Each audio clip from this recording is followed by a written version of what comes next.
I'm Samantha Engel. And I'm Aaron Gullius, and this is Great Lakes Lore. How's it going? It's not bad. It's gorgeous outside today after a brutal few days of awful heat over the weekend, but things are gorgeous now. Do you want to hear a fun story? Yes, I do.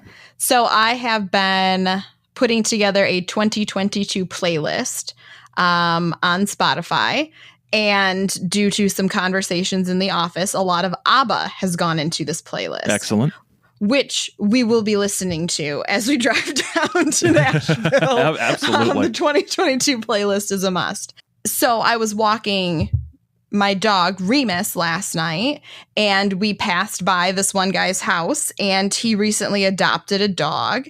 And so I took Remus up to meet this dog, and I said, "Oh, what's her name?" And the guy said, "Her name's ABBA." And it was just really funny because I, like, the day before was making this playlist, and yesterday rocking out to ABBA in my car on the way to work. And I didn't ask because I was like, could it be anything else?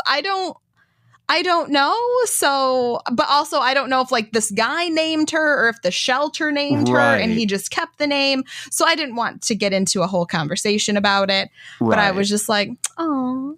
It's either the band or Hebrew for father. Those are the only two things I really know. So, which the latter makes no sense. So no. I always identify ABBA with Coast to Coast AM with Art Bell because he used a lot of ABBA for his bumper music in and out of commercials. So whenever I hear Dancing Queen, Dancing Queen means, and now Richard Hoagland to talk about The Face on Mars or something like that will What be the next is your thing. favorite ABBA song? My favorite ABBA song is I do like Dancing Queen. I do. I don't know why. Maybe because it's the one I've heard the most, not just because of Art Bell, but it seemed to be pretty ubiquitous. But I do like Dancing Queen. I like the little orchestral arrangement. It's so overblown and so. Well, they all are. That's the I know, point. right. So it's I do enjoy that like the gloriously overproduced nature of ABBA. Yeah. How about you? So mine is either Does Your Mother Know? Or Fernando. Oh, I forgot about Fernando. Fernando's good. Great. Fernando's really good. Yeah. There was something in the air that night. Yeah. That's a good one. That's a good one. In my history mind, I'm like, so is this the Spanish American? What war are we talking about? He's fighting for freedom in his land. They crossed the Rio Grande. What's happening here? I don't know, but I don't think I'm supposed to know. I'm not. I don't know if it's the Mexican Revolution. Is I don't know. It might not be anything, and they're just finding words that rhyme. Yeah, right. They were just like, "Hey, Fernando, that's a fun name." Fernando crossed the Rio Grande. Okay, let's do that. Somebody out there is going to tell us what war the song is about. Probably. So let's just mentally prepare ourselves for that. All right. Or they can just tell us their favorite ABBA song. Yes. I'd be down with that. What's your favorite ABBA song, everyone? Chiquitita. Yes, that one's good too. Apparently, I enjoy the ones with a Spanish flair. Apparently. Who knows? Makes sense. All right. Well, I am especially excited to talk about tonight's topic.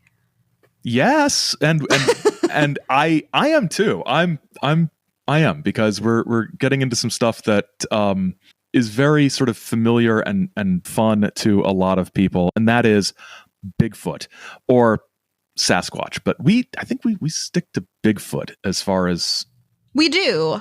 I feel like that is because like Sasquatch is derived from indigenous languages of the Pacific Northwest, so our creature here would be big. He wouldn't be Sasquatch, right? No, no. It's like we wouldn't call him a Yeti. Or things like that. So I think Bigfoot is more of a universal term. I think it would be interesting to start off by telling people how we were introduced to, I was going to say introduced to Bigfoot, but introduced to the topic of Bigfoot. Yes, you wish. You've got a special sort of connection to Bigfoot. How were you first introduced? So my earliest Bigfoot memories are as a small child watching Harry and the Hendersons. Oh, yeah. We had it on VHS. And it's not like I remember acquiring the movie on VHS.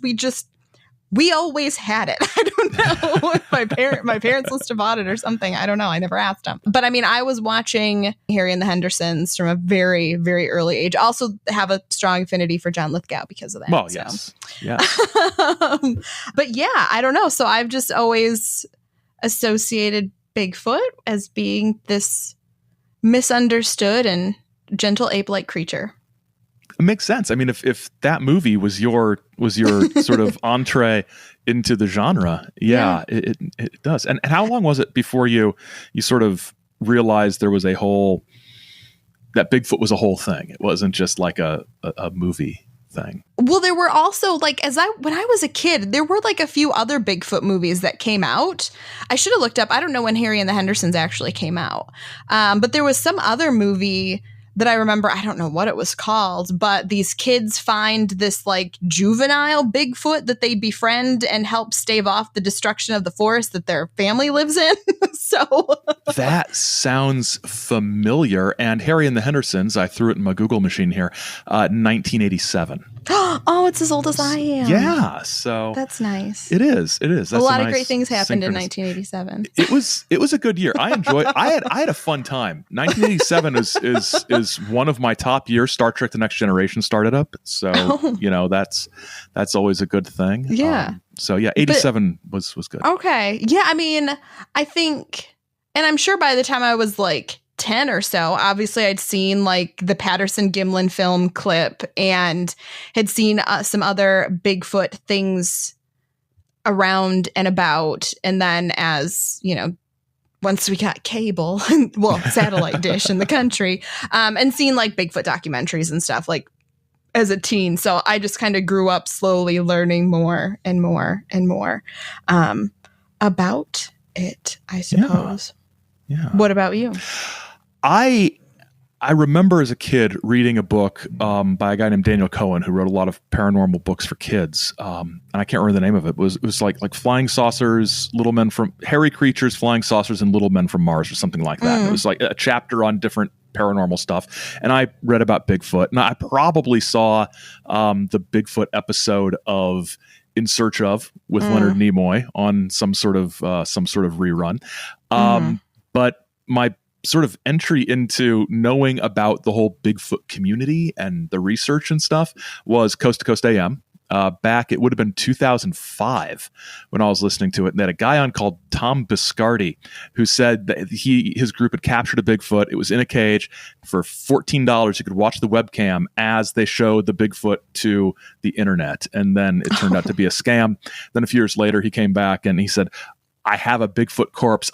My hands have been in its intestines, and I know that it's real. Turns out it was a model. It was another fake. So, so I remember just, and that sort of like sent me down a rabbit hole of reading about Bigfoot research organizations and things. Like that. See, and I was never interested in that. Like even once I started watching the documentaries and stuff, it was still like, I mean, I very quickly learned the name of Dr. Jeffrey Meldrum, who we're going to talk about, who's on literally every single Bigfoot documentary that has been out there and has done a lot of anthropological and scientific anatomical research.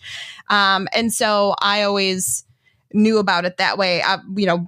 Later on saw, like the Monster Quest episodes about Bigfoot. And I mean, I think it was largely through Monster Quest then that I realized that Bigfoot wasn't just contained in the Pacific Northwest. Oh, right. Because I mean, as a kid, it was just like, oh yeah, Bigfoot's out there. Like that's where John Lithgow lived in the movie. And that's where the Patterson Gimlin film was. That was out that way. That's Bigfoot lives in Northern California, Oregon, and Washington. That's where they are. So, and then I was like, wait, there are Bigfoot type creatures all over the place. Maybe even down the road from you or something. Who knows? They could be anywhere. They could be anywhere. All right. Well, let's move along then. And we wanted to start off the conversation with the discussion about the nature of Bigfoot, because it is not, it's not just one thing, potentially. I mean, obviously, it might not exist, but if it does, who knows what it is? So we're going to start off by talking about the belief that it is a flesh and blood creature, some kind of great ape or a relict hominid. The most well-known explanation of the nature of Bigfoot, I think that the general population has, is that it is, some type of large ape-like creature, or, even a descendant of, Neanderthals or something like that has somehow escaped extinction, which that's the theme with the Loch Ness Monster and a lot of these different things. It's just something that has hidden out and nobody wiped it out. Humans didn't get to it. And somehow managed to keep itself hidden, which is probably why it didn't get wiped out. They're good at hiding. There are anthropologists, archaeologists, biologists, etc., who are on this bandwagon, like Jeffrey Meldrum. They have studied old texts and fossil records. They found stories of hair-covered wild men or ape-like men in oral and written traditions throughout history and across the globe. Remains of ancient apes and humans have been analyzed. For ape remains specifically, there is, and I can always remember this from the documentaries, Gigantopithecus. And if you look it up, you will see the large sort of dummy, I guess. You can't say taxidermied creature because it's not real. Model, I guess that would be the normal word, right? Yeah, I think so.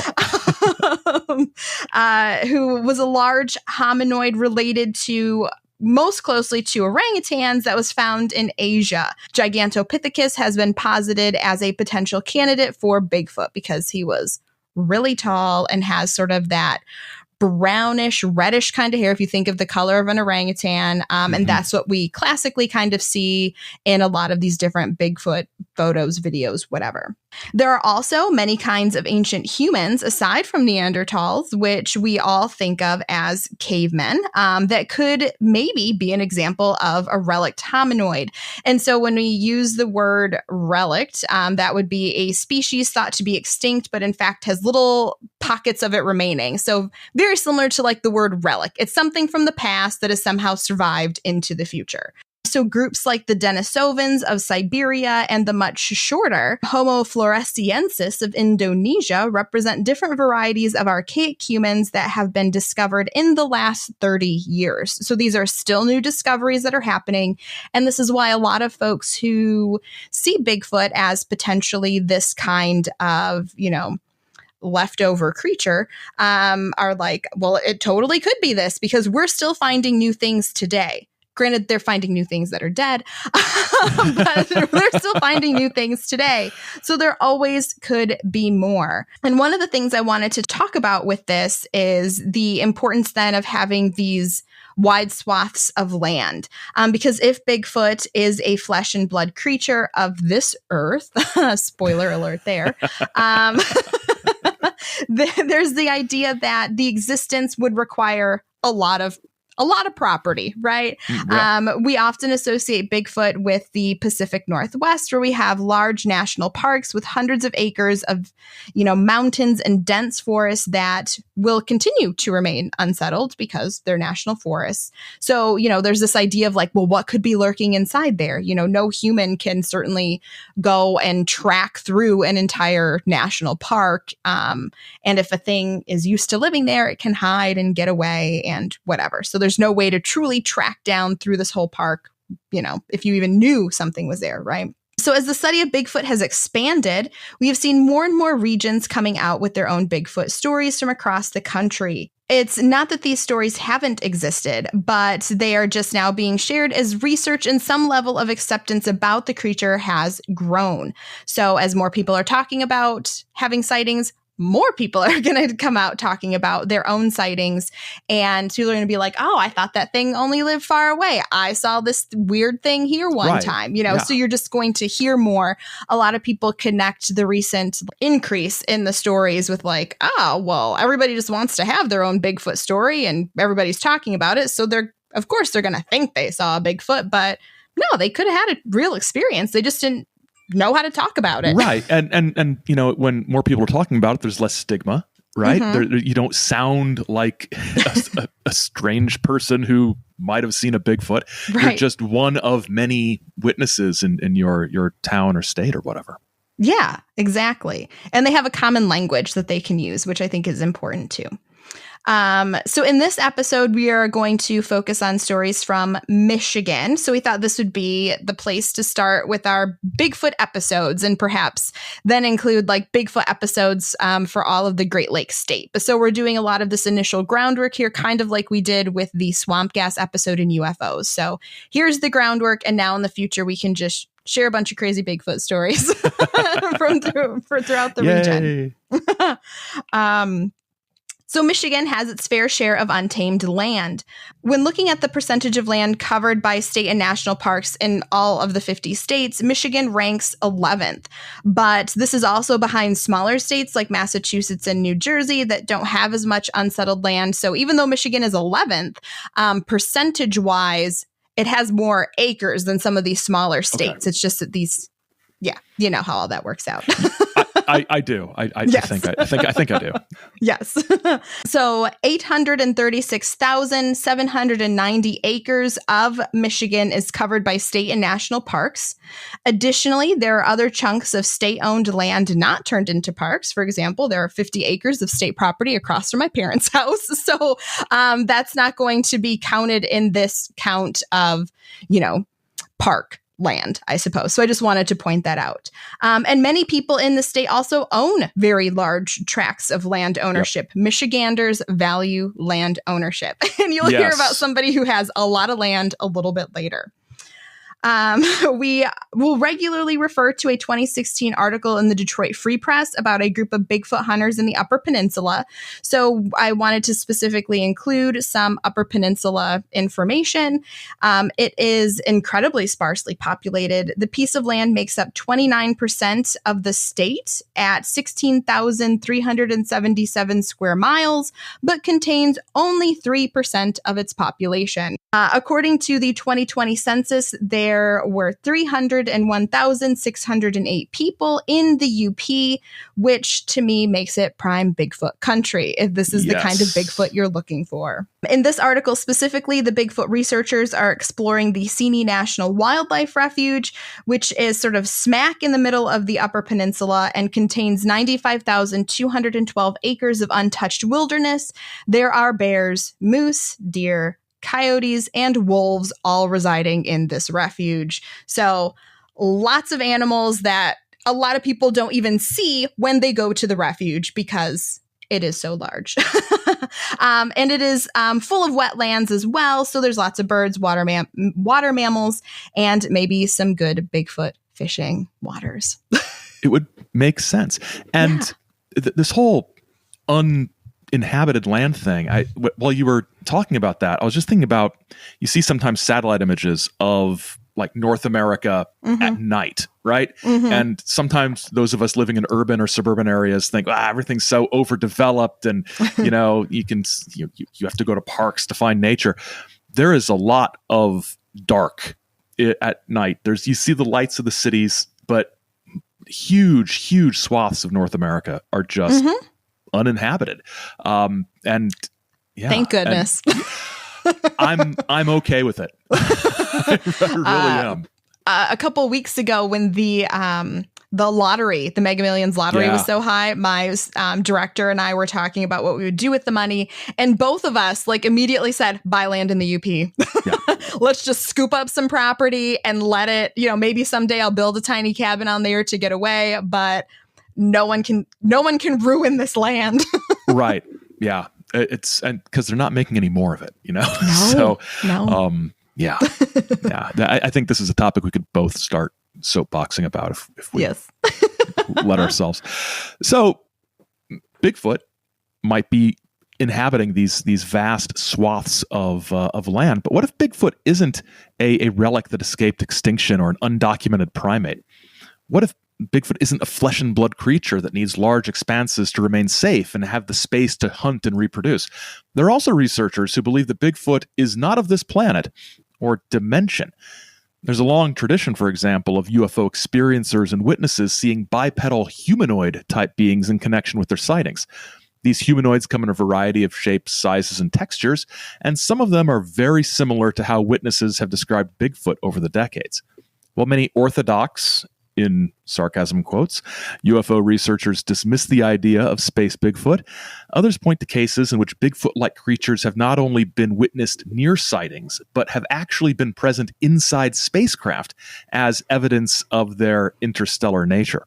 There are other more circumstantial arguments for space Bigfoot, such as the fact that sometimes footprint trails simply end, indicating that Bigfoot has beamed up to a ship.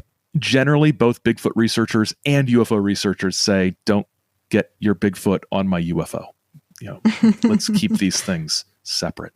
There are a lot of other explanations, too, for Bigfoot being either other dimensional, being a member of the fairy realm, a fae folk, or even some type of poltergeist-like creature as well. And a lot of these folks who study Bigfoot from this perspective will take into account, other strange phenomenon that are happening in the area at the same time. I was reading Where the Footprints End by Timothy Renner and Joshua Cutchin. In the first chapter, Timothy Renner talks about this one county in Pennsylvania where there are all these Bigfoot sightings, but there are also lots of hauntings and lots of this. So lots of other UFO sightings, strange lights in the woods. And I listened to his podcast, Strange Familiars. And so there are lots of those stories as well, where it's not just one thing, it's many strange things happening at one time. I feel like instead of trying to determine what exactly Bigfoot is, if he is not of flesh and blood earth, just calling him the supernatural Bigfoot seems to make more sense to me, because how will you ever know if he's a fairy or an alien or any of these other things? Right. Or all of them. Because our fairies and aliens and big feet, just different manifestations of the same strangeness. Well, that's what I meant. There's no way to know what any of this is. I was very adversarial to the supernatural Bigfoot theory for quite a while, because, and I think it's because at first I just saw him being equated to a fairy, and I always say him. I don't know why I say him, because he is hairy to me. Bigfoot is hairy and the Henderson's hairy, and so he is always going to be a him. And the thing that was out to the general population the most was the idea of him being a flesh and blood type creature. But I have come around to the idea that perhaps he is some type of supernatural boogie. I will not pick a side of that argument to fall on, but I'd also still be really happy if he was just a cool giant ape. Before we leave this topic, because we have a lot of ground to cover, I wanted to throw in this idea too, the idea of a citizen scientist versus a folklorist approach in the average people researching Bigfoot. So in that Detroit Free Press article from 2016, Dr. Jeffrey Meldrum, who is a professor of anatomy and anthropology at Idaho State University, posited the idea that he wants Bigfoot researchers and organizations to act like citizen scientists. He wants them to gather hard data as opposed to just collecting stories, because this is what's going to add credibility to the research. But it seems like having a folklore approach is also important, and hearing the stories from people is also important. And again, how you approach how you're doing research is going to depend on what you think the nature of Bigfoot could be. So if you think he's supernatural, you're not going to go looking for his poop. Right. Yeah. And, I guess you could. Supernatural things could poop. I don't know. Maybe. I mean, I won't get into the anecdotes I have about that, but yeah, I think it really does sort of not necessarily lock you into a certain perspective, but if you think it's thing A, you're going to look for evidence of thing A. You're not going to be looking for hair samples. For example, you're going to be correlating it with UFO sightings or something like that. I don't like the idea that the hard sciences think that you need to collect. I mean, obviously finding a hair sample or scat or something like that, or a body, is what's going to make things most accepted, and really everybody's gonna be like, oh yes, this Bigfoot thing exists. So you do want to keep your eyes out for that, but I don't I think the other type of research is just as important. So, like you, I don't like the idea that people's stories and experiences are somehow just incidental to, or just tools to get you to the right place. Right. Exactly. So yeah, I think the stories are the point, but they are kind of to me. They're what get people into this. Nobody gets into this because like, well, got some hair samples of a lost ape. I don't know. Well, and as a historian, stories are important. Like it's literally in our name. Let's continue on. We're going to give you a bit of history of Bigfoot. And we just, of course, could go through a whole bunch of ancient history and crazy sightings and things like that. But we figured we'd start with one of the most well-known things, and that is the Patterson Gimlin film. It is one of the most well-known pieces of Bigfoot evidence, and it was recorded in 1967. There is tons of things that we could go into on this film, but in the interest of time, we're going to leave the deep dives to others. And I will say, if you're totally interested in a breakdown of the Patterson Gimlin film, Astonishing Legends did a 6-part, with each episode being multiple hours, look at every possible angle of the Patterson Gimlin film. Oh my goodness. I mean, to the point of trying to track down the shop in North Carolina where somebody claimed that the costume came from when they said that it had been a hoax, because people involved have said it was a hoax. So go listen to that, because we will never do, we won't do that. No, we won't. That didn't happen in the Great Lakes. So there you go. It was made by Roger Patterson and Bob Gimlin along Bluff Creek near Orleans, California, 38 miles south of the California-Oregon state line. It was filmed on October 20th, and the film runs for a little under a minute. Patterson and Gimlin claimed they were riding on horseback along Bluff Creek one afternoon, and they were actually there to shoot they thought they were going to shoot a documentary of finding a Bigfoot. They spotted a figure behind a log jam on the creek. Patterson said the creature was 6 foot 6 inches tall, or 7 feet tall, or even 7.5 feet tall. The estimates did change a bit over time, but people get old and memories change. Gimlin estimated the height as 6 feet. The creature was hairy, bipedal, ape-like, and had short hair described variously as silvery brown, dark reddish brown, or black covering its entire body. The creature had notable breasts, leading to the conclusion that it was female, and forever this creature is known as Patty. Yeah. The encounter itself was brief. Patterson's horse bucked on seeing the creature. Patterson got off the horse and retrieved his camera. He then ran toward the creature on foot while Gimlin followed on horseback. When looking at the film, at the point where Patterson is about 80 feet away, the creature turns and looks back at him over his right shoulder, then disappears behind some trees. It then reemerges, eventually moving out of sight into the distance. Gimlin claimed he continued following it on horseback for another couple hundred yards. They then made plaster casts of the footprints that they found. While the film generated a lot of publicity, it attracted little attention from the scientific community, although zoologist and cryptid research pioneer Ivan Sanderson was a supporter of the film's authenticity. Now, as far as authenticity is concerned, there have been a number of studies that have cast doubt on the film, showing a legitimate creature. Some of the critiques came from people who were generally supportive of the reality of Bigfoot. Experts ranging from primate scientists to Hollywood special effects creators have weighed in on the film, and the debate continues to rage. And I will say personally, after listening to the Astonishing Legends 6-episode extravaganza, I'm sold on it. So. Oh, are you? Mm-hmm. They look at it from, one episode is all about the film that was used and the camera and that whole process. And I remember running that day because I was listening while I was running, and I was like, this is so boring. No offense to them, but it is just not in my wheelhouse. And it wasn't distracting enough for me to not think about the fact that I felt like I was dying while running. But yeah, a lot of things a lot of different things have been said since the film came out, from people who were part of its creation, from people who just knew the people who were involved. And I kind of think it could be real.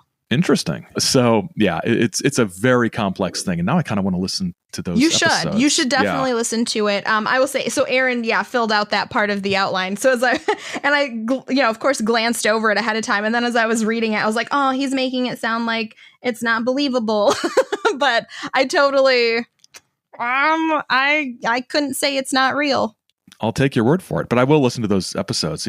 I mean, it'll be days of your life, but especially if there's an episode that goes into a deep dive on film stock and things like that. Yeah, there's the film episode. There's an episode where they have somebody, the guy in the Land Before Time movie remake who was in the little ABBA costume. So they talk to him about what it's like to wear that kind of costume, and looking at this, does this costume seem that? And then they're talking about like what costume technology was available at the time, and how like they don't think that something that like moved this well could have been around. Yeah, it goes into everything. So that's in depth. It is. Yeah. So as far as researching Bigfoot, probably the largest Bigfoot research organization out there now is called, unsurprisingly, the Bigfoot Research Organization, or the BFRO. It was established in 1995 and describes itself as the only scientific research organization exploring the Bigfoot/Sasquatch mystery. And it claims to be the oldest and largest Bigfoot research group, which gives us an idea of how relatively new Bigfoot research is compared to other areas of the paranormal or unexplained mysteries.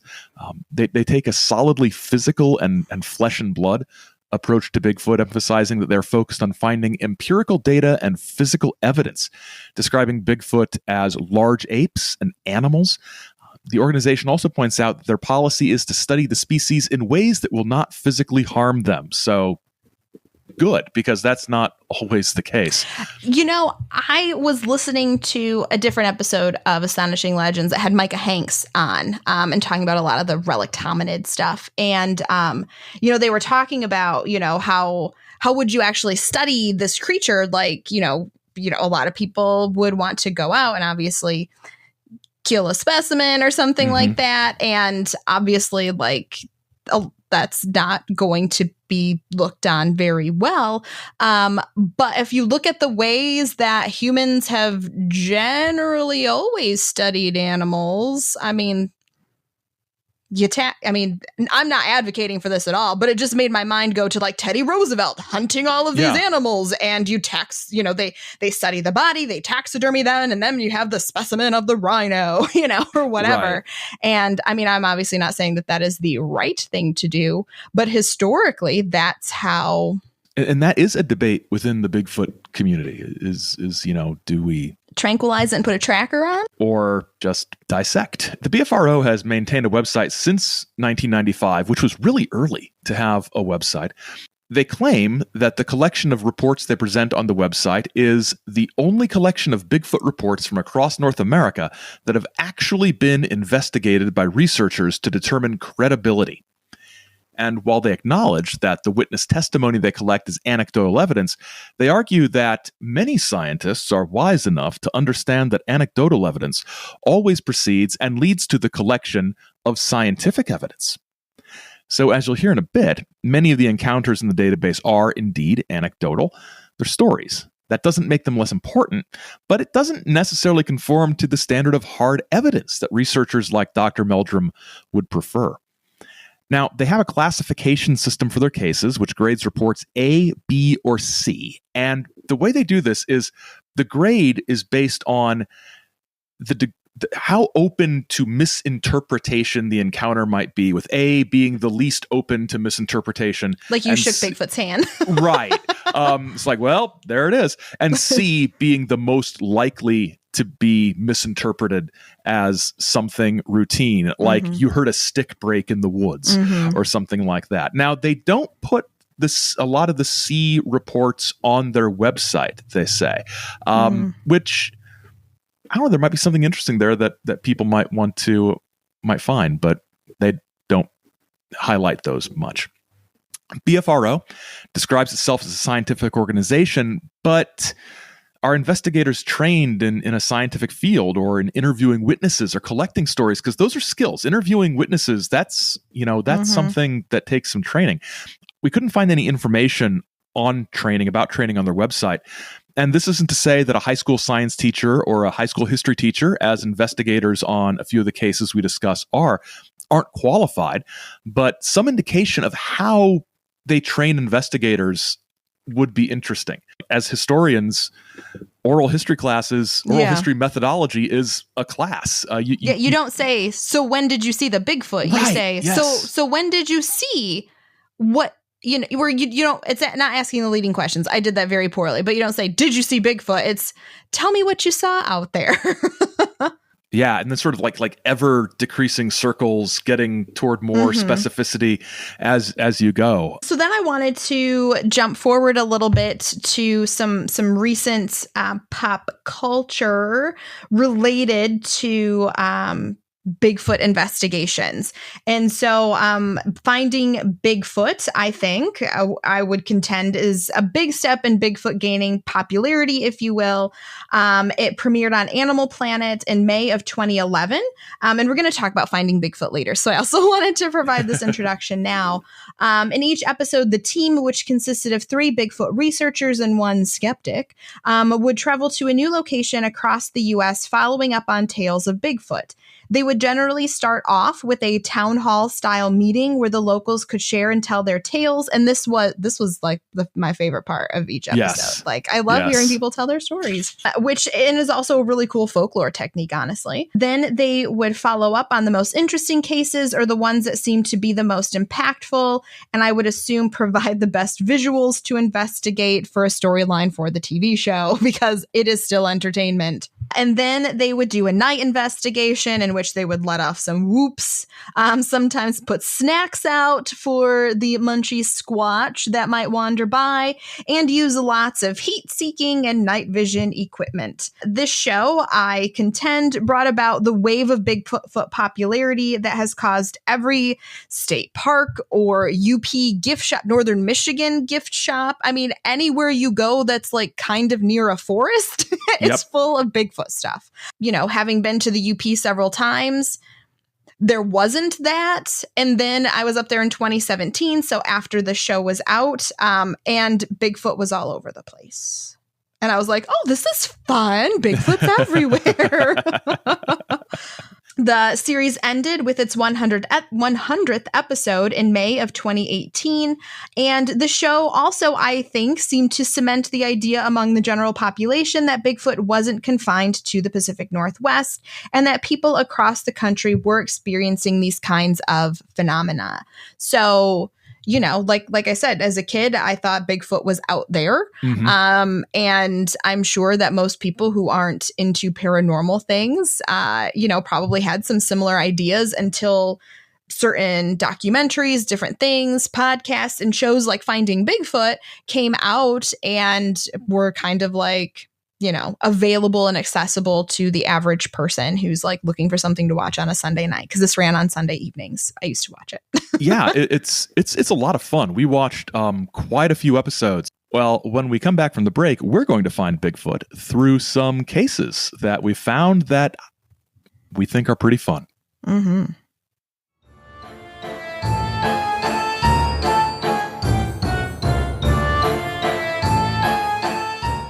Next time on Great Lakes Lore, there will be a murder.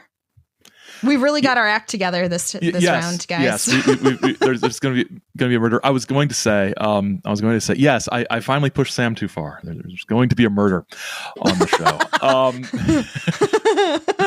show. She laughs maniacally. I was going to say you're laughing a little bit. It's sort of a nervous, maniacal laugh. Yeah. You can contact us with tips about how to avoid being murdered at Great Lakes Lore podcast at gmail.com, or on Twitter and Instagram at Great Lakes Lore, or on Facebook, search for Great Lakes Lore and we pop right up. Our website is greatlakeslore.com, where you can find extensive show notes, pictures from the episodes, of episode topic things, all the episodes, other things. You can find those, and you can listen to previous episodes on the website or in your favorite podcast app. And when you're in that favorite podcast app, rate and review us. Yes. That helps us. Yes, please. Do that. We also have a Patreon. So if you like what you hear in the episodes, you can head on over to patreon.com/ChizoMedia, because it is a Patreon for both Great Lakes Lore and Aaron's other podcast, The Saucer Life. And there we have early releases for our episodes. We share research posts about all of the episodes. And every month there is a bonus episode for each of the podcasts. So there are a couple of different tiers depending on the level at which you might wish to support us. But if that's something you're interested in, and if you'd like more of us in your lives, you can head on over to Patreon and check out what we have to offer there. And thank you to those who have been supporting us. It is so much fun to see people who like what we do and see all of their comments and likes on the posts that we get over there. So thank you. All right. In the interest of time, we did not plan a lengthy midway break here, so let's just jump right back to Bigfoot.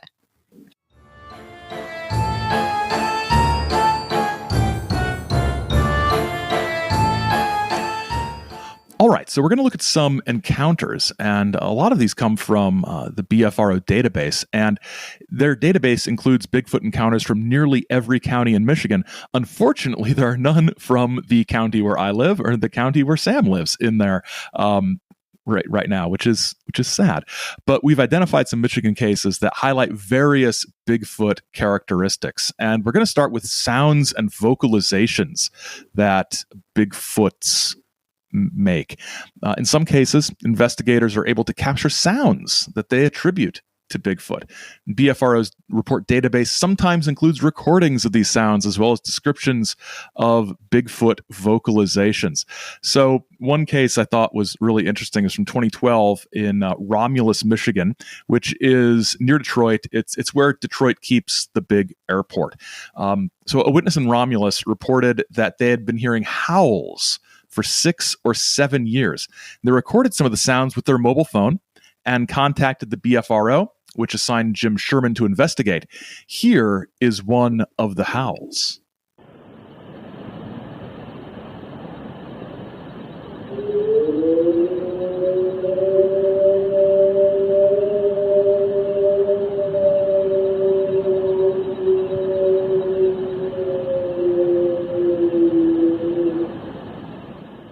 Now, that was clearly a howl. Did that sound like a howl to you? It did. Sam? So here's something about these sounds that I was thinking of as I was listening to it. If I hadn't said the word howl, would it have sounded like a howl? Or did me Maybe. saying it was a howl prime you to think? I mean, I suppose knowing that it came from Romulus, which is a little more populated, I would wonder. Yeah. If somebody in the UP had recorded this, I would it be would like, sound like a howl. Yeah, it's an animal. Yeah, but somewhere, near the airport, it almost sounds like some kind of like siren of some type, because it has kind of like that, like it. Oscillates. I don't know. That was terrible. You can probably. I don't know. Nobody wants to hear me making that noise. We're gonna keep you making the siren sound in. So there was another sound that was recorded during a rainstorm. So by the same witness, so you can sort of hear the sort of rainstorm in the background.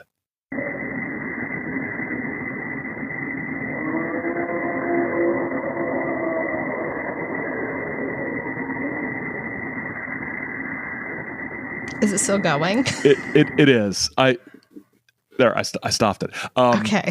First time using this particular sound integration I don't system. hear any more noises. I didn't hear. It sounded almost like a growl. I think it sort of. Oh, so was there beginning. supposed to be? I heard the first one, and then I thought I heard something else, and then I didn't hear anything else for a little bit. So what's then I interesting was this one didn't have a description of what the sound was. So it's like I didn't know what to listen for. Oh. But after that rainstorm, the witness took pictures of what looked like a foot and a handprint in the mud near the barn where the sounds may have come from. And they also found some broken sticks in the woods near their property. Now, investigator Sherman noted that the hand and footprints are not too big to be human, so that evidence is kind of inconclusive. And he points out that while Romulus is not far from Detroit, it's more suburban than urban, and there's some woods close to the property, and Romulus has sort of near one of the big parks along the Huron River. Okay. So there's some. To me, it's all Detroit. Have you ever heard bobcat sounds? Yes. They make freaky sounds. Yes, they do. And I think a lot of things that I have heard, that could potentially be Bigfoot sounds, a lot of folks, me included, think that they end up sounding kind of like bobcat noises. So, yeah. There's one video in particular that someone had taken, I want to say it was in northern Michigan, of these two bobcat like staring at each other, making these like crazy screaming, like almost like that sound noises at each other and I mean, they're just standing frozen, like making these yelling noises at each other. So it also kind of sounds like that to me. The witness also reported, but didn't record, sounds that they described as Amish people talking or an Amish deaf person talking. I have no idea what that would sound like other than German. I don't know. And an Amish deaf person talking? Yeah. Some of these descriptions are not precise. And Sherman reported that there were other cases he investigated that included vocalizations that sounded like what the witness described, but that witness described it as Chinese or Asian sounding. So either somebody doesn't know what Chinese sounds like or somebody doesn't know what the Amish language sounds like. There is no Amish language. There's various Germans, German dialects. Yes. The thing about the recordings, it could be a bobcat. I stand by the idea that we are sometimes primed to hear things based on how it's described to us before we listen to it. Yeah. So, it might be some of that, our ears trying to make sense of the noises and trying to find patterns in those things. Yeah. So our next case comes to us from Isabella County. During 2011 and 2012, in that county, which is located in central lower Michigan, Jim Sherman and DK, a BFRO investigator from Virginia who was a former cryptologic linguist who now studies Sasquatch vocalizations, recorded several dozen vocalizations, which they believe suggest the persistent presence of multiple suspected Sasquatch at this location. In this case, witnesses did not see a creature or traces of anything. This case is all about the sounds. Sherman describes this recording as showing the possible interaction between two individuals in differing parts of the woods. And he did say that he edited the long silences between the sounds because it was like a very slow conversation. So, a little manipulation. Yeah. A bit. So, yeah. Let's see if this sounds like a conversation.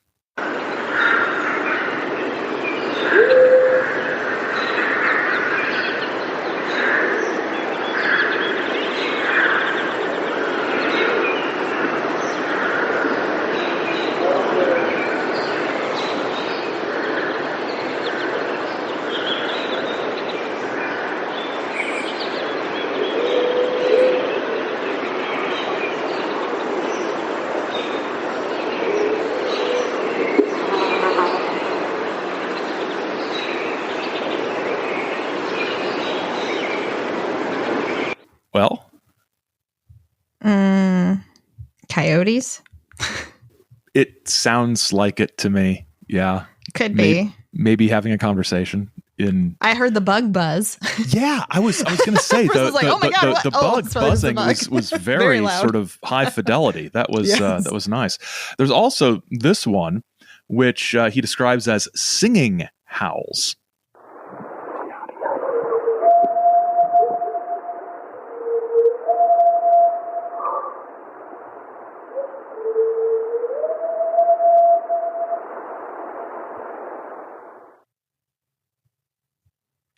That's interesting. It is, isn't it? I mean, they're clearly singing how. I mean, I can see why he calls them that, but yeah.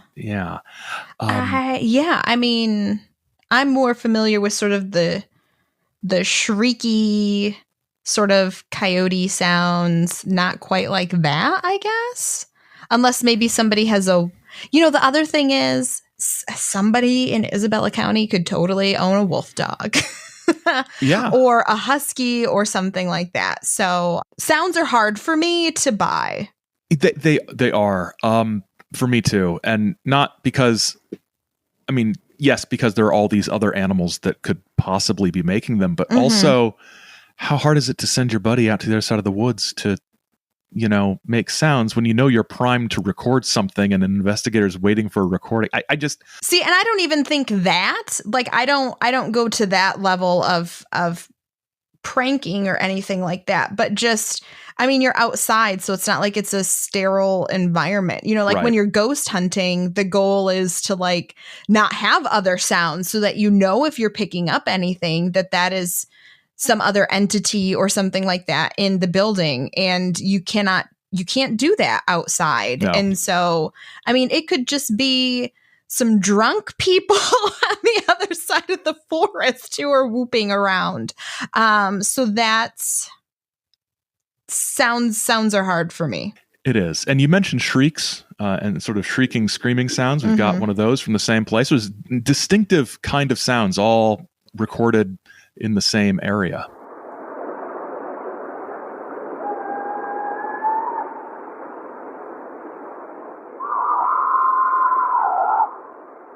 Those are coyotes. Yeah. Yeah. Yeah. I think so. I mean, they sound not unlike coyotes I've heard. Yeah. Right. So yeah. It is disconcerting. He said he had trouble staying out all night. He was disturbed by the sounds he heard, which, yes, there might be coyotes out there. So here's a perfect story. When I was a kid, we had purchased a tent. My parents had purchased a tent, and as a first outing with the tent, we went out into our own woods and set up the tent to spend the night. We have 20 acres. So, you know, we're out in the woods.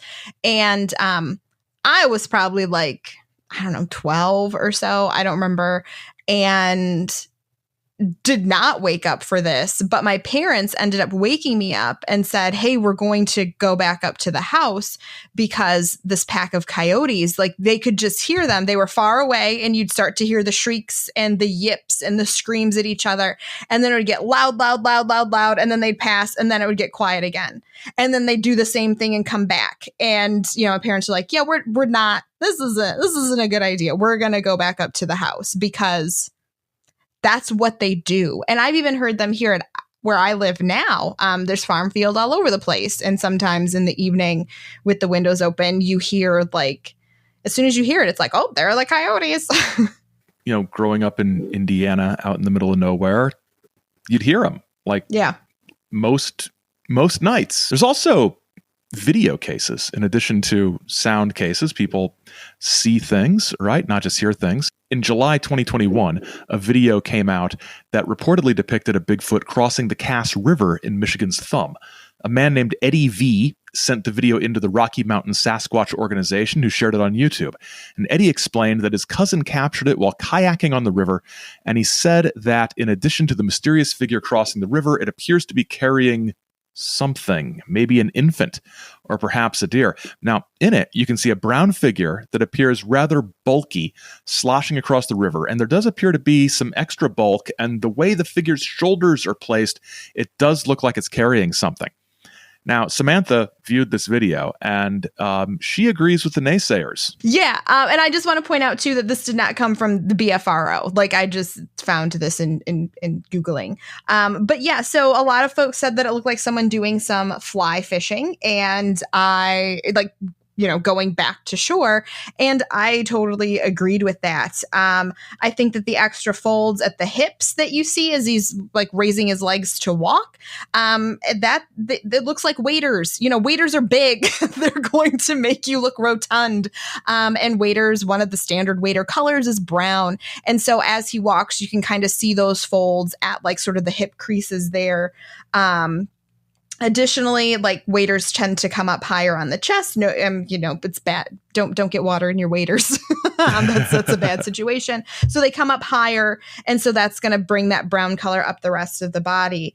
Additionally, a fly fisher would generally carry a creel with them, many of which are made out of willow or wicker, and this is something that they would be putting their fish in once they catch it. And so I think that could be the perfect explanation for the appearance that this figure is carrying an infant or a deer or something like that. But the one I'll put a link to it on the website when we post everything to the video.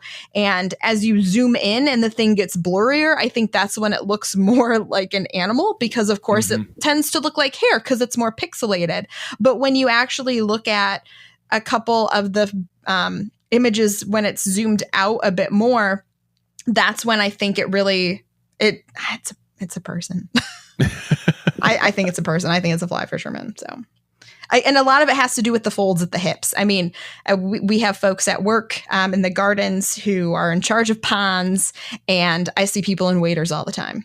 All right. So the other sighting that we wanted to share comes from 2012 in Menominee, Michigan. A man named Craig Sulk captured something on one of the many trail cameras that covered his 80 acres of property. The camera had gone off thanks to a deer that had wandered up in front of it, and the camera captured 3 photos. The first image showed only the deer, as did the third, but the middle picture showed, off in the distance, something that appeared to be a bulky creature standing on 2 legs.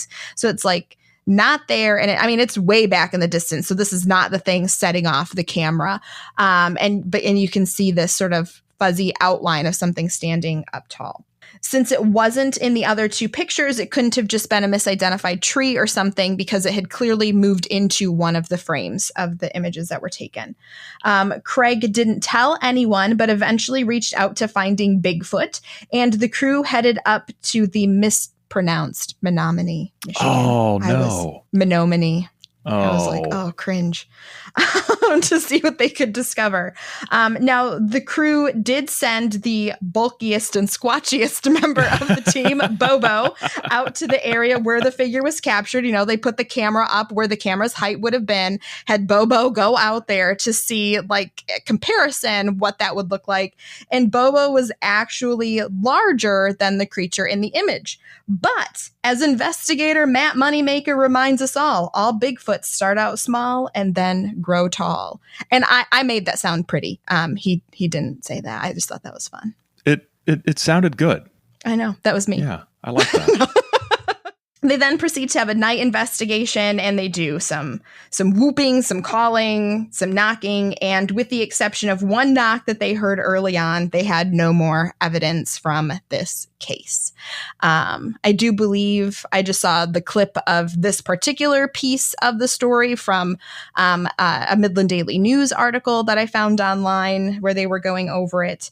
And I think they then did the thing with the town hall and whatever, but they started off, since this person reached out specifically, they started off with looking at this case, then broadened it out, perhaps. But I did not watch the rest of it. So could have been a person, obviously. I think it was slightly oddly shaped and made me wonder if it was a black bear standing on 2 legs. Oh, because they do that. They do that. And it seemed like the legs were like the legs it was standing on were kind of shorter and stockier, perhaps. But again, it's a shadow. And then he kind of was narrower up top. And that was the one thing that they said, was that this creature's shoulders were narrower than Bobo's were. And so I don't know. I mean, it could have been. Who knows? Who knows what it was? But I just think that's another possible explanation to keep in mind. And, you hate to get all sort of Occam's razory, but what is more likely to be in Menominee? A tiny Bigfoot or a black bear on 2 legs? Right. Clearly the Bigfoot is more likely. Now, one of the things that Bigfoot also do is, for reasons known only to them, they throw pebbles at people, or sometimes larger rocks. And there's an interesting rock throwing case from Kalkaska, Michigan in 2014. Kalkaska is sort of in northern lower peninsula, Michigan. It was July 4th weekend in Kalkaska, and a man and his adult son were in their cabin there. And it was dusk, about 30 minutes of daylight left. And the witness was outside and began hearing what sounded like a stone or something hitting a fallen over shed that was to my left and behind me about 10 to 15 feet away. A few more stones, about the size of a nickel, he said, landed near him. He thought it was his son messing with him because he'd told his son about the strange things that happened in that area. The witness said he felt the hair on the back of his neck rise, and he would often turn, sensing a presence, but no one was there. More stones began to fall down around him again and again. So he goes and finds his son, who was in their truck messing around on his phone. The father hurries him inside the cabin, and they both experienced the falling stones as they're making their way back to the cabin. And the witness explains what happened next. We got in the cabin. It was last light. I could still see out the windows, and stones were still being tossed, and now they were hitting the cabin, but not hitting the windows. As I sat at the dining room table, I seen something large and dark move fast from the other side of my driveway behind my truck. I grabbed my .44 mag, reached in my pocket, and sounded the truck alarm to scare it off. By then, it was real dark out, so I closed the drapes. My son went to his bedroom, and his bedroom wall was hit. The cabin was at times being hit by stones on at least 3 sides within seconds of each other. There had to be at least 3 throwing stones. My son was terrified. My son counted at least 19 stones hitting the cabin. It's not uncommon to have my walls or door hit very hard, and I mean whopped hard after dark. It will shake the log cabin, and it scares the hell out of anyone there. So it sounds like things had happened before at this cabin. Mm-hmm. And when they go in, the witness calls Kim Fleming, a BFRO investigator who had investigated things on the property before. According to Fleming, the witness described the creature he saw as being 6 to 7 feet tall and weighing 400 to 500 pounds. It was running on 2 legs from east to west. She had been there for an investigation earlier in the day and had found possible prints, but none worthy of casting, she said. She also found a stick structure, and we'll hear more about stick structures later. Fleming said that when she returned to the property later to follow up, it was a few weeks later, she was overcome by a sense of panic as she approached the area where the stick structure had been. A little bit of woo there. A little bit of woo, a little bit of, possible multiple Bigfoots with the rocks hitting sides of the house, not simultaneously, but close, or a Bigfoot that moves faster than any creature should be able to move. Or he's traveling through portals. He is. Doctor Strange. That's my preferred explanation for any time something like that happens. But it's an interesting story. Mm-hmm. But sounds like a lot of strange things happening at this property. Yeah, I have no natural explanation for that. No. So we wanted to share at least one story that was, as I put in the outline, a little more woo. And so this is getting to the idea of that other than planetary nature, potentially. Supernatural? That would be much easier to say. I don't know why I started saying it the way I was trying to say it. And so Aaron included this story from Midland, Michigan, where I work every day. In January of 2014, Anthony Padilla of Midland, Michigan, saw a Bigfoot-type creature on his property, which he believed was somehow connected to what he described as an ancient Indian burial ground there. At first, he thought it was a hunter in a ghillie suit, but when he got close enough to look the being in the eye, he changed his mind. He said, his eyes were so red they looked like they were full of blood, like a man on his deathbed. His eyeball was yellow, yellowish green, black in the middle, and real tiny, little yellow green in the middle of the black. And they swiveled, both of them. Bam! Bam, he's Emerald Lagasse. Yes. I tried to speak to it, and I couldn't spit it out. And not that I wasn't scared, he wouldn't let me. He started getting, blurry, fuzzy, like a mist, like a spirit, and then I seen some antlers evolve. Like they say they move like the ninja. That part is true. He turned around, bam, gave me a vision of white deer's tails and 2 hooves jumping away from me to try and make me forget what I'd seen. I know what he did. It's called absorption. He checked me. He read me just to see if he could trust me or if I'd go against him, and I don't.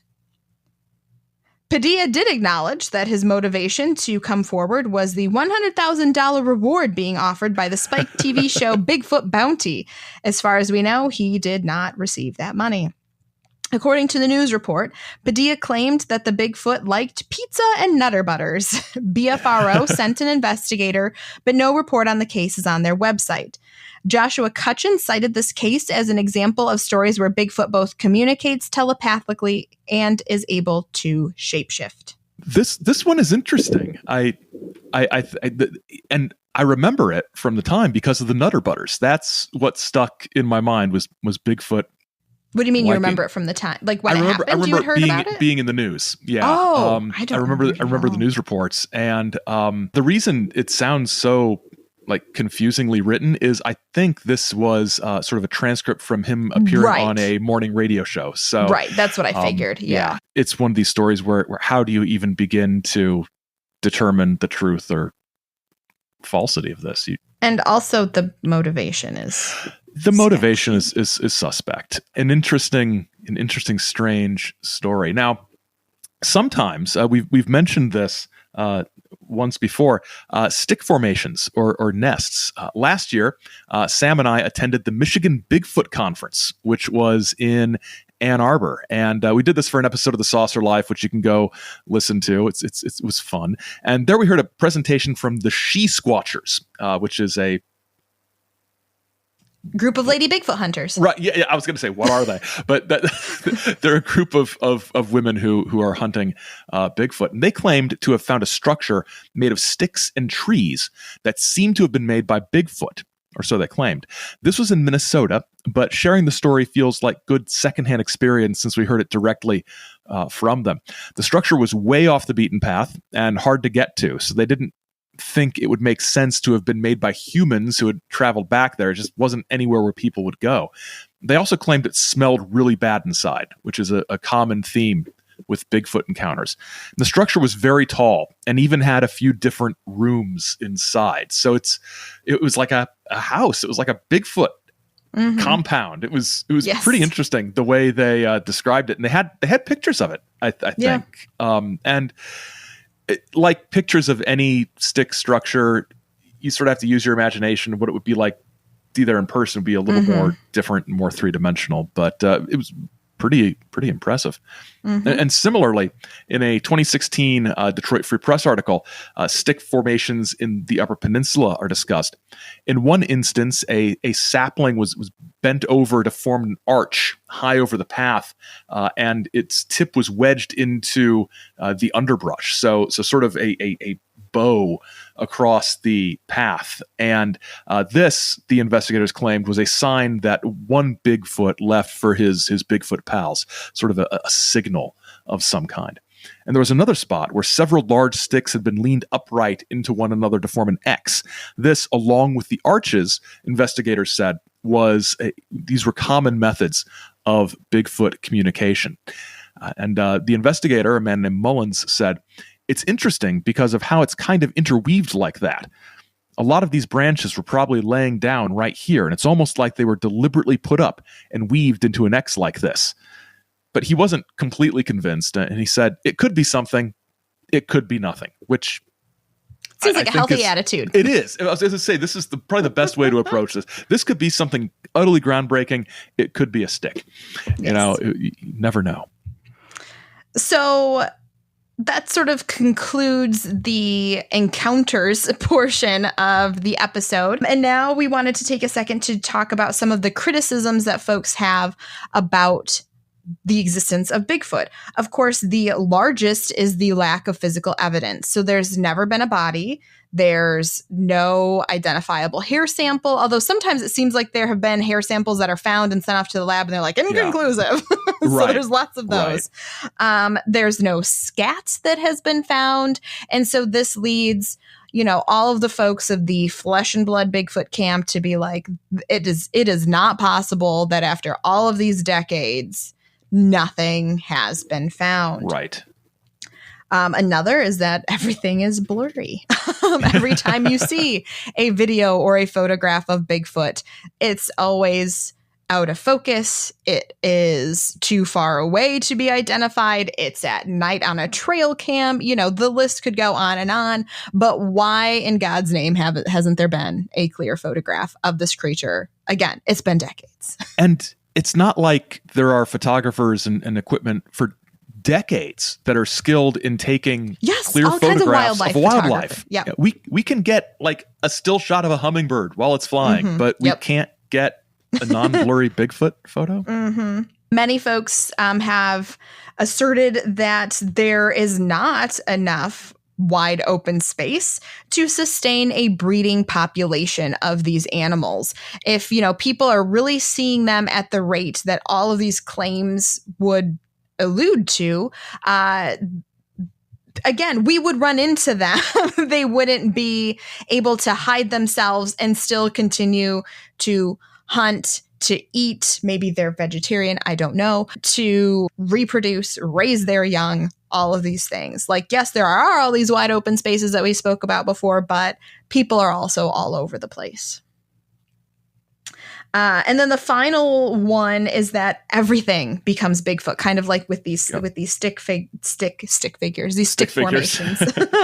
In the 2016 Detroit Free Press article that we noted earlier, Dr. Jeffrey Meldrum said, "The only harm that I think comes out of it, meaning all of the Bigfoot hunting and story collecting, is if people are too enthusiastic, too eager, and too quick to attribute questionable evidence to Sasquatch, because that dilutes the good, solid evidence we have, and that can be a distraction." While the author of this article was interviewing Rich Meyer, the founder of the BFRO, which is an Upper Peninsula Bigfoot research organization, in a germ-fast bar, a woman walked up and shared her Bigfoot experience. She had been hunting and heard an unfamiliar howl and later a series of tree knocks that she felt were trying to communicate with her. She said she had no idea what could be making that noise, and since they never found out what it was, it became Bigfoot. She acknowledged that this wasn't necessarily the case, but that in the UP, Bigfoot became a catch-all for any of these types of natural, inexplicable types of things that occur, You hear a twig branch behind you, it's Bigfoot. It's just kind of the default saying, Yeah. And so I thought that was interesting that, she shared her story. And again, as a hunter who's lived in the UP, she's encountered, I'm sure, most anything that she could, but she's like, but maybe not. Again, healthy attitude. It is. Now, sometimes people do pull pranks like Tom Biscardi, who sort of was my entree into this. Every Bigfoot video or photo is going to be checked for authenticity, looked at incredibly skeptically because it could be a prank or a hoax. In October of 2016, an Eagle Cam in Beulah, Michigan, near the Platte River State Fish Hatchery, caught a large furry figure walking by. An MLive article, MLive is our state news agency sort of outfit, the article reported the story and even included the footage from the camera, and it did look Bigfoot-esque. But in the Detroit Free Press article we've referenced several times, which came out on December 26th, 2016, they found the man responsible for the footage. And he wasn't intentionally pulling a prank, but he was taking part in a shamanistic ritual, as he called it, covering himself in animal furs. He's originally a trapper from Minnesota, and he went out into the woods to be close to nature. The man claims that he knew it was him the moment he saw the footage pop up. However, this gentleman says he does believe in Bigfoot and sees him as an angel of the forest. So one of those more supernatural explanations. Yes. And the idea of these Bigfoot hoaxes and pranks goes all the way back to the Patterson Gimlin film. It's sort of a strand that is woven through Bigfootery. Indeed. I wanted to note that many of these criticisms are more relevant, it seems, when we're looking at Bigfoot as a flesh and blood creature. So again, why isn't there a body? Why isn't there hair? Why isn't there scat? Why can't we find DNA? Why can't we take a clear picture of him? All of these things. If Bigfoot is a fairy, alien, ghost, or other supernatural entity, then that could account for the lack of all of these things. And he wouldn't need vast swaths of wilderness in order to maintain a population. Some folks even attribute the blurry quality of the videos and pictures taken of him to his supernatural nature. We aren't supposed to record them. Therefore, everything we capture is a bit fuzzy. That's convenient. I know. But this idea is connected to a lot of paranormal phenomena. Once you start digging deeper into different experience or narratives, sometimes people who spot UFOs even claim that they aren't able to reach for their phone or camera. Everybody has a camera in their pocket these days, because something keeps them from doing so. And so this is, again, something you commonly will hear regardless of what the phenomena is once you start hearing enough of these stories. Yeah, there's sort of, it's not the place to go into it here, but the trickster element to the paranormal. There's something about the paranormal that keeps us from understanding it fully. Or even just doesn't want it getting out. I mean, there's a lot of things that it could be. It's also a convenient excuse for when you forget to turn your camera on. So Aaron, what do you think? I think people see things. I think people hear things. I think people sometimes are conditioned by their media intake or the environment where they live. You mentioned the thing in the UP, things just become, everything's Bigfoot. To maybe sometimes assume there's a Bigfootish explanation for things. But I don't doubt that I don't think everybody's making things up all the time. Mm-hmm. I like to think that there are creatures out there that we haven't discovered yet. There still could be. Now that doesn't preclude, ghost Bigfoot or alien Bigfoot or interdimensional Bigfoot from being a thing. It's one of those things where anything they conclude about Bigfoot, anything they find, eventually, if they have the answer, will probably be pretty cool. Mm-hmm. Yeah, I would agree with that. I still hope that, yes, there is an undiscovered creature that's, hanging out there. I realize that probabilities are probably kind of slim for that. But again, when you hear all of these stories, and yes, we sounded very critical listening to the sounds. And even I was like, coyote, siren. What if someone had a wolf dog or a husky or whatever? Because sounds, like I said, are just hard for me. But yeah, I mean, I believe people are experiencing a thing. And I don't know how to say what that thing is, but I'll believe them generally. I mean, unless there's totally something that's going to lure me into disbelief, or there's another rational explanation. I think it's kind of it's important to explore those rational explanations and adhere to them when they exist. Sometimes when you combine different elements, if there are sounds plus footprints or sounds plus a bunch of rocks hitting your house or whatever, it's when multiples of these elements coincide that I think you get the stronger story. And we should always make sure that they aren't trying to get a payoff from a TV show. Yes. Yes. I will be judgy of that. Yeah. Although full points for honesty. For Mr. Padilla, actually. Oh, for sure. But I mean, even as historians, we have to look at the things people say, but then also look at the other things going on in their life that could be motivation for what they did. And so, I mean, that's just part of what we do every day. Sure, this historical figure said this one thing, but if you look at it, if he did this, he's going to get this great payoff in another way, So, you got to pay attention to those things. Those things do matter. Yes, there's an entire constellation of context to take into account. Yeah. Thanks for listening. Bigfoot in Michigan was written and produced by Samantha Engel and Aaron Gullius.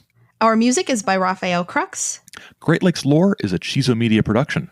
Chizo Media, our heart is with the people. Until next time, don't get lost in the lore.